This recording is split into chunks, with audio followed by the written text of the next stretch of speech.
Bom, pessoal, eu sou o professor Canduca Oliveira, vamos trabalhar atualidades aqui, continuando o assunto tecnologia. Vamos falar do Marco Civil da Internet brasileira, ok?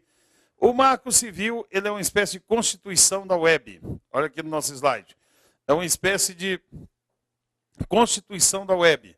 O projeto de lei do Marco Civil da Internet irá estabelecer, entre outras, regras de privacidade, regular a guarda de registros, a neutralidade da web, a responsabilidade civil dos atos cometidos online, entre outros. Isso porque, diz o governo brasileiro, a internet é uma terra de ninguém, ok? Controlar a internet é algo praticamente impossível, mas pelo menos o governo quer ter algum marco civil para responsabilizar as pessoas e tal, pelos crimes mais comuns cometidos na rede, porque a legislação sempre vai estar atrasada. E controlar 100% da internet, todos sabem que é impossível, mas pelo menos para garantias mínimas, ok? Bom, um dos pontos mais polêmicos, olho aqui no nosso slide, um dos pontos mais polêmicos desse Marco Civil na internet, ele já foi colocado, já foi retirado de pauta 4 vezes, foi a plenário e foi retirado 4 vezes de pautas, diz respeito à neutralidade na rede. Esse ponto ele é defendido por quem defende a democracia na internet, diz que a internet deve ser democrática e acessível a todo mundo, e é um dos pontos mais polêmicos. Olha só, pelo texto do relator Alessandro Molon, do PT do Rio de Janeiro, provedores de conexão, empresas de telecomunicação e demais agentes que atuam na operacionalização da internet não poderão efetuar discriminações quanto ao conteúdo, origem e destino, serviço, terminal ou aplicativo usado na comunicação. Os provedores são contra a neutralidade. Bom, vamos por partes, vamos falar um pouco disso aqui. Esse princípio da neutralidade da rede é o seguinte: as empresas, pessoal, elas lucram vendendo pacotes que oferecem internet mais rápida para uns, para outros e tal, largura de banda, você vai navegar assim, assim, assim. Pelo projeto de neutralidade na rede, todo usuário teria que ter tratamento igualitário. Se você estiver baixando um vídeo que é pesado, um filme, alguma coisa, ou estiver baixando apenas um texto, eles não vão poder priorizar o tráfego de dados. Todo mundo vai ter que ser tratado igualmente. Um deputado deu um exemplo, eu estava assistindo a TV Câmara, o deputado falou assim, ó, é como a rede de energia elétrica, ela não discrimina ninguém. Do mesmo jeito que ela leva energia elétrica para a geladeira, leva para o fogão, leva para a usina de minério de ferro, que consome energia mais do que uma cidade. E ela distribui essa energia igualmente, cada um pega a sua parte. Então, pelo princípio da neutralidade da rede, as empresas teriam que, independentemente da pessoa pagar ou não, ter acesso aos mesmos tipos de velocidade que os outros teriam. Os provedores são contra, diz que com isso eles não vão mais investir em inovação, porque eles investem em inovação porque podem lucrar com isso. Segundo eles, se esse Marco Civil já tivesse sido feito e tivesse a neutralidade da rede, possivelmente hoje não teria nem rede de fibra ótica. A gente ainda estava na telefonia, na internet por telefone, porque eles não poderiam diferenciar os consumidores. É difícil, é meio utópico passar essa internet neutra do jeito que o deputado Molon está querendo. E esse é um dos motivos que tem atrapalhado o andamento do Marco Civil. Próximo slide aqui, vejam bem. De acordo com o projeto, os registros de conexão, horário de conexão, duração, endereço IP, serviços acessados, etc., ficam a cargo dos provedores de serviço. Provedor de serviço, exemplos, Facebook, Google, etc., e devem ser mantidos sob sigilo, sob segredo, em ambiente seguro pelo período de 1 ano. Ok? De 1 ano. Os dados somente serão disponibilizados enrolei a língua. Os dados somente serão disponibilizados caso haja uma ordem judicial. Ok? É a responsabilidade na guarda dos dados das pessoas. Agora, com esse esquema de espionagem, esse programa Prisma, aí, galera, fica meio complicado, né? Os caras são acusados de dar acesso franco ao sistema de espionagem Prisma dos Estados Unidos, eles entram e pegam o que quer. Se for verdade realmente isso, coisa que as empresas negam, esse Marco Civil nosso não vai ter praticamente utilidade nenhuma. Vamos ao slide, ok? Bom, o Marco Civil também quer proteger a privacidade do usuário. O Marco Civil deve estabelecer regras em relação à privacidade do usuário e seus dados pessoais, além de proibir que provedores coletem informações de seus clientes, a fim de oferecer publicidade dirigida, o que hoje é muito comum na rede. Se uma pessoa entra lá sempre e digita comprar, igual, por exemplo, eu gosto de comprar Shining Box e tal. Aí eu sempre estou pedindo troço do Shining Box. Daí a pouco começa a chegar um monte de propaganda do Shining Box de minha caixa de correio sem eu pedir. É porque eles viram o meu perfil do que eu mais uso na rede. Ah, eu gosto de comprar sorvete da Que Bom. Aí o cara vai e eu começo a receber sorvete da Que Bom. Toda hora uma propaganda dos caras e tal e tudo mais, direcionado. Então o Marco Civil quer que isso não aconteça. O Marco Civil deve estabelecer regras em relação à privacidade do usuário e seus dados pessoais, além de proibir que provedores coletem informações de seus clientes a fim de oferecer publicidade dirigida. Ok? Bom, eles também querem que provedores de acesso a serviços não poderão ser responsabilizados por atos cometidos pelos usuários, como publicação de vídeos e comentários. Entretanto, deverão remover o material caso haja decisão judicial. Essa é uma discussão antiga. Por exemplo, uma empresa igual ao YouTube, ela permite que você faça upload de vídeos lá. Aí você coloca um vídeo, de repente, que tem um conteúdo ilegal. Já houve vários processos contra a empresa querendo responsabilizar a empresa por estar divulgando aquilo. Só que a empresa, ela oferece a plataforma para você divulgar. Tá ok? Ela oferece a plataforma para você divulgar. Quem divulgou foi a pessoa. Ela serviu só de instrumento. Então, o Marco Civil, ela isentaria a empresa de responsabilidade. Agora, em havendo uma decisão judicial, a empresa teria que retirar isso daí. Então, vai ter pano para manga. Esse assunto deve até esse ano que vem, estar indo à votação. Já foi colocado em pauta 4 vezes e retirado. E estão cobrando urgência na tramitação desse Marco Civil. Ok? Dúvidas até aqui? Não, né? Então, vamos falar de redes sociais, que são essas redes que vêm sendo aí espionadas pelo governo dos Estados Unidos para coletar informações de cidadãos e de pessoas no mundo, ok? Definição de rede social. Definição de rede social. O que são redes sociais? Redes sociais são um meio de se conectar a outras pessoas na internet. Os sites de redes sociais geralmente funcionam tendo como base os perfis de usuário, uma coleção de fatos sobre o que o usuário gosta ou não gosta, seus interesses, hobbies, escolaridade, profissão, ou qualquer outra coisa que ele queira compartilhar. O objetivo das redes sociais é juntar um grupo de pessoas com quem você esteja interconectado por um ou mais fatores.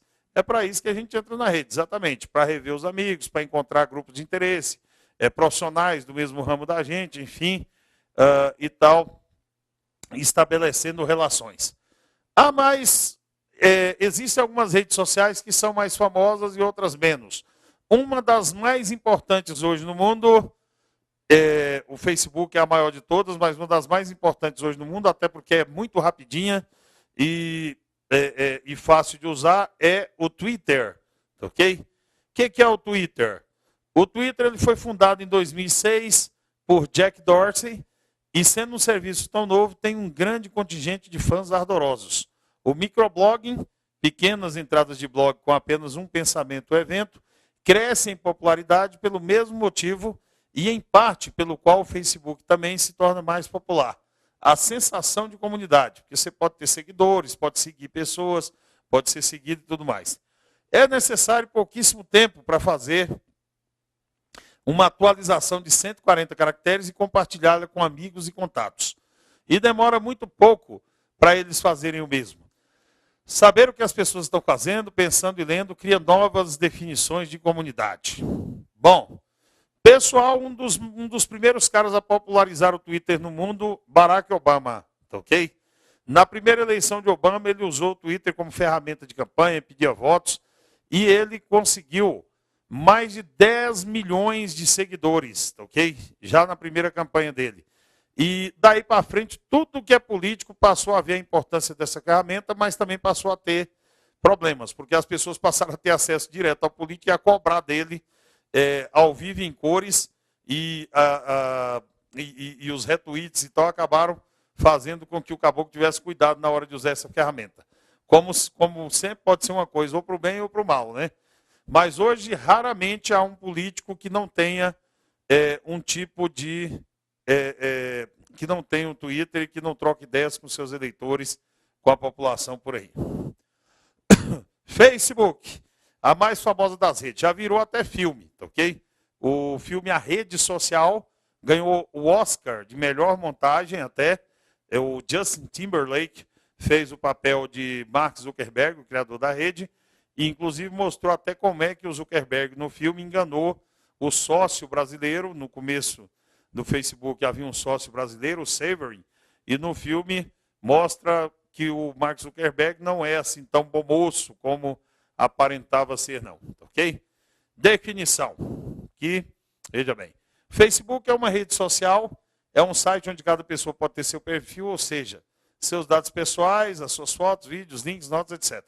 Os membros dessa rede social, como aliás de todas as outras, interagem entre si, visitando os perfis, fazendo amigos, estabelecendo contatos, deixando comentários, enviando mensagens entre si. O site, fundado em 2004 por Mark Zuckerberg, inicialmente tinha como alvo apenas os estudantes da Universidade de Harvard. Foi criado para a galera de Harvard interagir. Mas, progressivamente, foi permitida a inscrição de estudantes de outras escolas, até que em 2006 estava disponível a todos. O Facebook hoje é a maior base de dados do mundo, a maior rede social do mundo, tem mais de 1 bilhão e 100 milhões de usuários e não para de crescer. Talvez eu estou com 1 bilhão e 100, já deve estar em 1.200.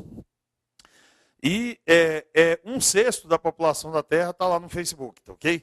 E essa rede, ela realmente, ela sabe das preferências das pessoas, que estilo de música ela gosta, quais os amigos, que lugar que ela frequenta, o que ela fez. Para publicidade direcionada é uma maravilha. E abriu capital na Bolsa, a abertura de capital foi um sucesso, mas logo depois as ações despencaram. E o Facebook está ali meio capengando na Bolsa, tá bom? Bem, outro assunto que tem chamado muita atenção e caiu demais da conta em prova, agora está mais fora das provas, mas caiu assim, despencou em prova em 2012, foi o Wikileaks, ok? O Wikileaks, o site Wikileaks tem provocado polêmica e dores de cabeça em governos e empresas em volta do mundo ao divulgar documentos secretos de governos e corporações. Trata-se de uma organização sem fins lucrativos que reúne e disponibiliza ao público documentos secretos e confidenciais, verificados e interpretados por uma equipe de jornalistas. No jargão da internet, wiki significa compartilhar, colaborar, e leaks significa vazar. Portanto, uma tradução livre do nome do site poderia ser vazamentos compartilhados ou vazamentos colaborativos, ok? O fundador do Wikileaks, o australiano Julian Assange, inclusive, esteve preso recentemente, lá em Londres, e ele acabou indo para a prisão domiciliar e de lá ele fugiu para a Embaixada do Equador. Atualmente ele está refugiado na Embaixada do Equador, onde ele pediu asilo político no país, só que ele não pode sair da Embaixada do Equador em Londres, porque ele não tem salvo-conduto. Se ele sair da Embaixada, ele é preso. Mas a polícia de Londres não pode invadir a embaixada, porque a embaixada é considerada território do outro país. Então, já há meses e meses que ele está morando lá na Embaixada do Equador. O Assange, pessoal, ele foi acusado de cometer crimes sexuais na Suécia. Ele teria sido acusado de uma forma leve de estupro. Ele teria transado sem camisinha com 2 meninas, e isso na Suécia é uma forma leve de estupro. Ele deveria ser mandado para lá para ser julgado, ele fugiu para Londres, e se ele fosse extraditado de Londres para lá, para a Suécia, de lá ele podia ser extraditado para os Estados Unidos. E se ele for para os Estados Unidos, ele será julgado como espião, e pode pegar prisão perpétua ou pena de morte, porque ele divulgou dados secretos da guerra do Iraque e do Afeganistão, além de documentos diplomáticos dos Estados Unidos que comprometeram as relações dos Estados Unidos e de outros países. Ok?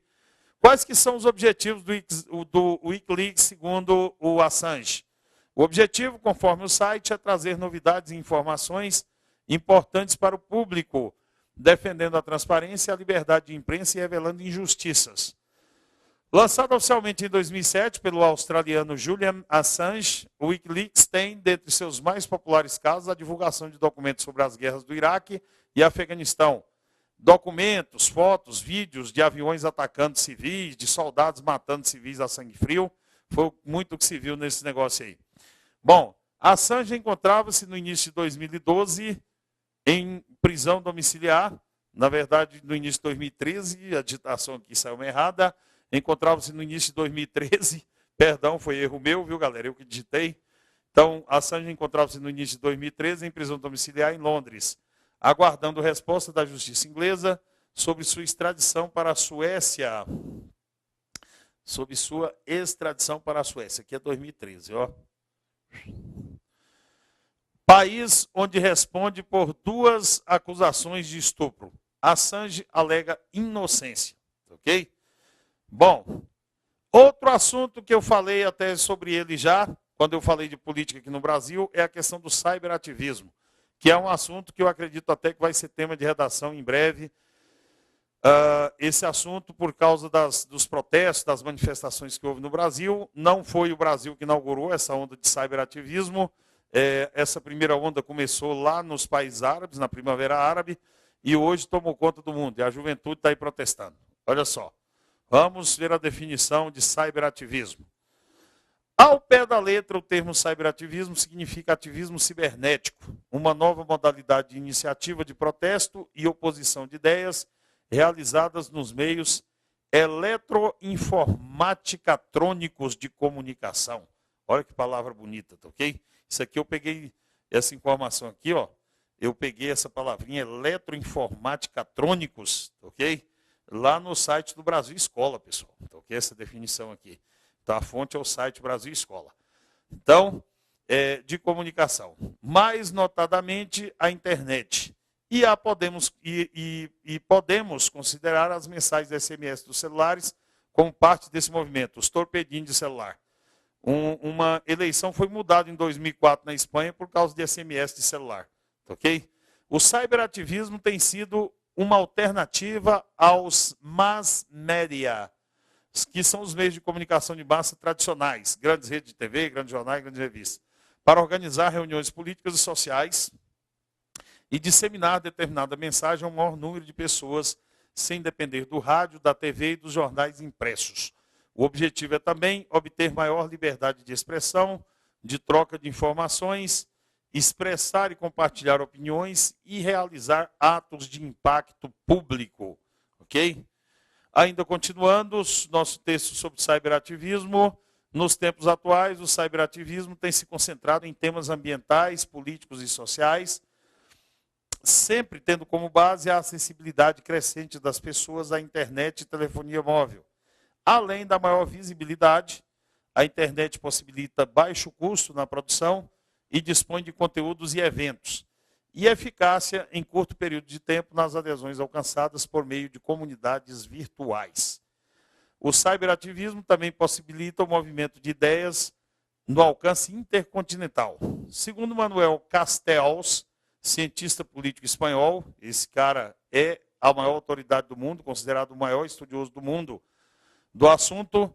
Foi assim que começou a Primavera Árabe, o movimento Occupy Wall Street nos Estados Unidos, protesto contra a impunidade dos executivos que provocaram a crise imobiliária americana, o Los Indignados na Espanha, ok?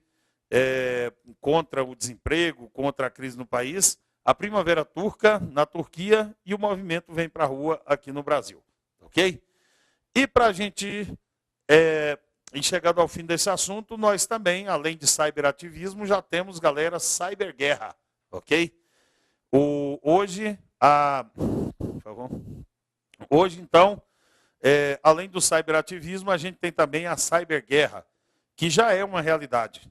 Nós sabemos que o Irã tem um programa nuclear hoje que preocupa o mundo. Apesar dos dirigentes do Irã, o Ayatollah, os presidentes dizerem que o programa de lá é pacífico, ninguém acredita. Todo mundo acha que a galera está querendo fazer a bomba atômica. Então, Israel teria criado um supervírus direcionado a infectar apenas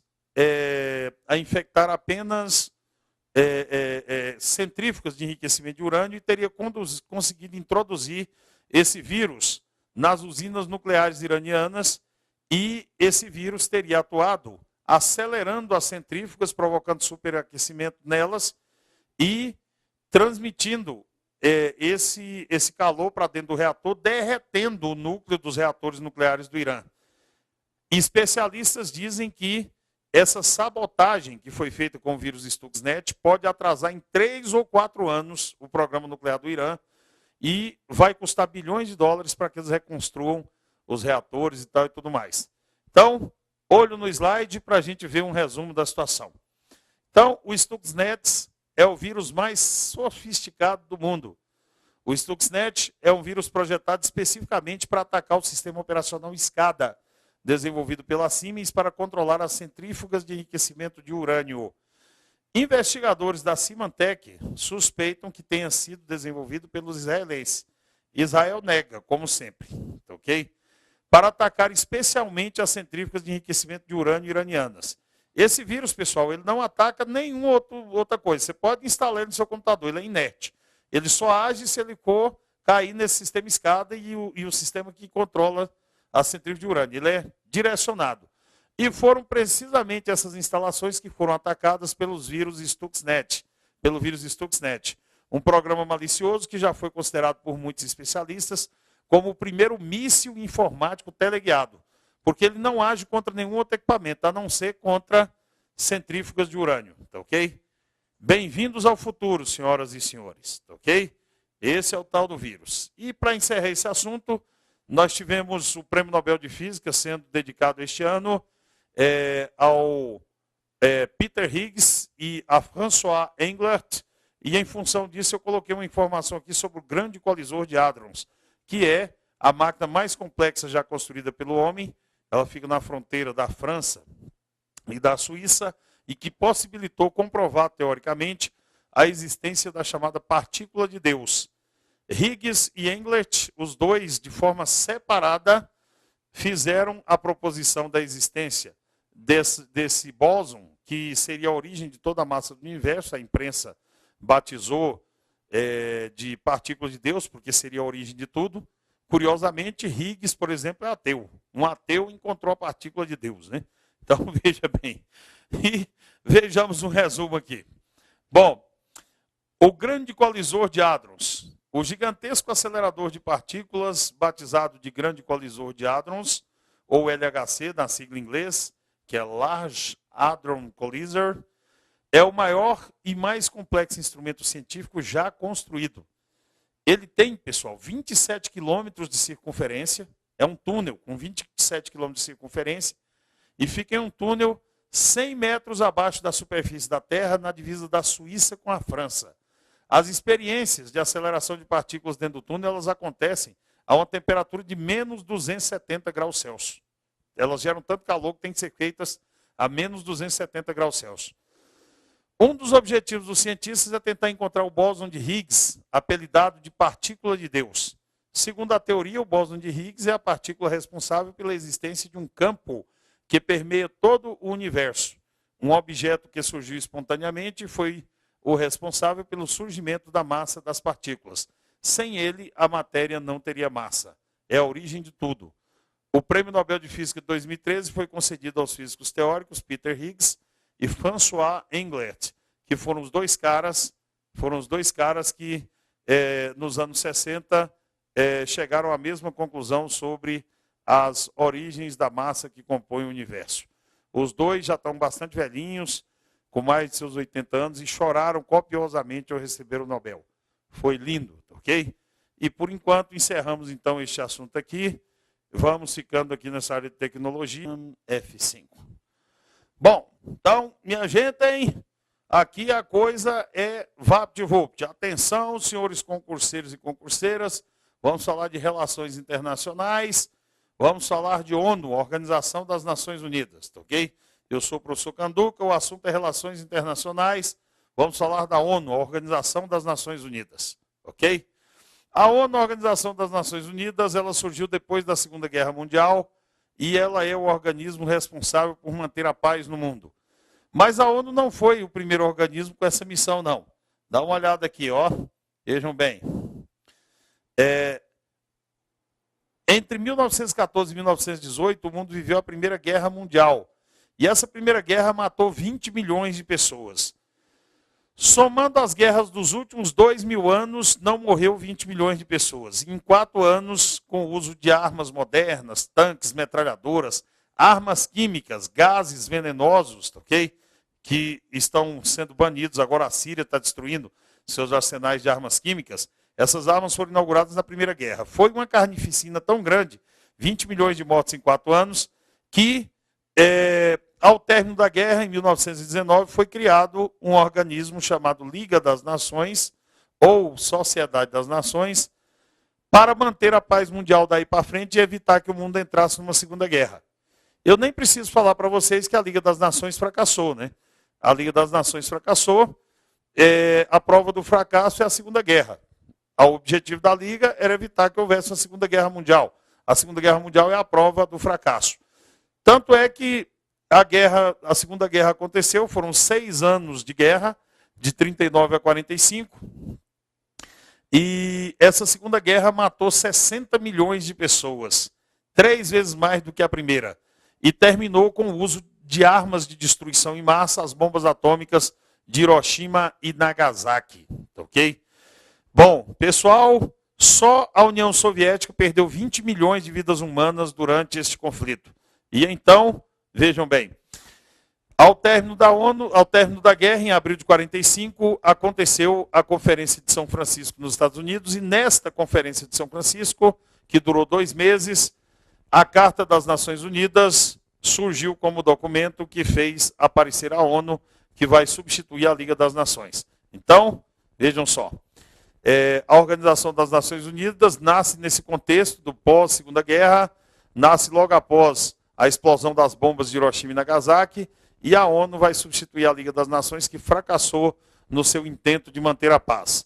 Desde 1945, a ONU tenta evitar que uma terceira guerra mundial ocorra, e ela intervém em conflitos em volta do mundo, inclusive agora está tentando intervir no conflito mais grave que está em curso no mundo, que é a Guerra Civil da Síria, que já matou mais de 110 mil pessoas em 2 anos, ok? Bom, a ONU ela é formada de vários organismos, mas 5 deles são os principais. A ONU ela hoje tem 193 países, o último país a fazer parte da ONU é o Sudão do Sul, foi o último país a ser criado, em 2011, se tornou o país número 193 da ONU. Na Assembleia Geral, ela tem um representante de cada país, é o embaixador do Brasil na ONU.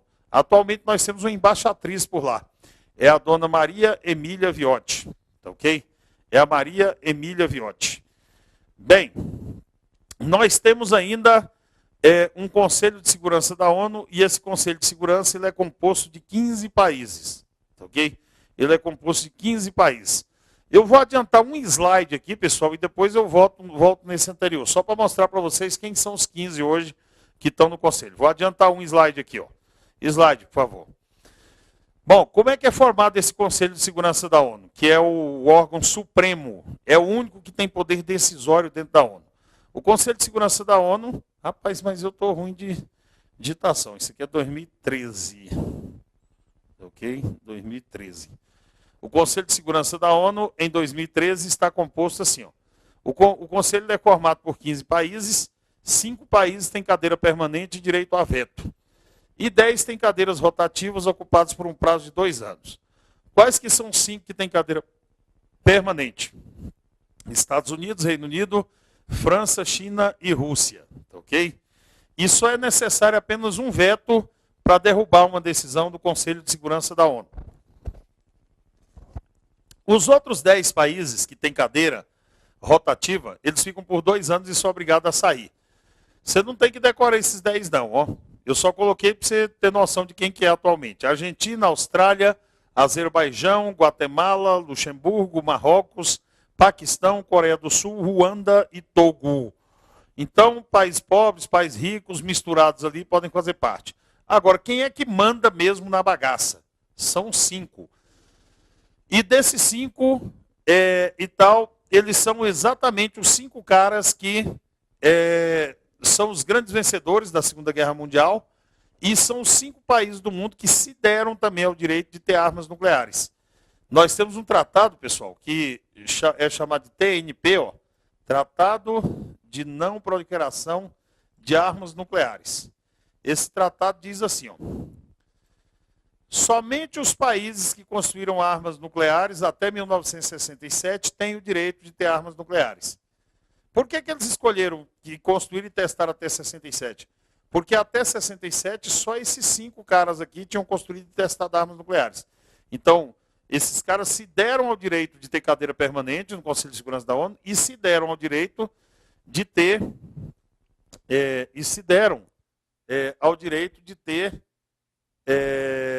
também cadeira permanente no Conselho de Segurança da ONU. Resultado, manda quem pode, obedece quem tem juízo, meu amigo. Bem, então, pessoal, esse é o Conselho de Segurança da ONU. São 5 cadeiras permanentes, como nós vimos, que são os caras que mandam de fato, porque apenas um veto pode derrubar uma decisão. Se tiver uma decisão, for 14-1, e esse 1 for um que tem direito a veto, a decisão não vale, tá ok? Então, é isso daí. Beleza, obrigado.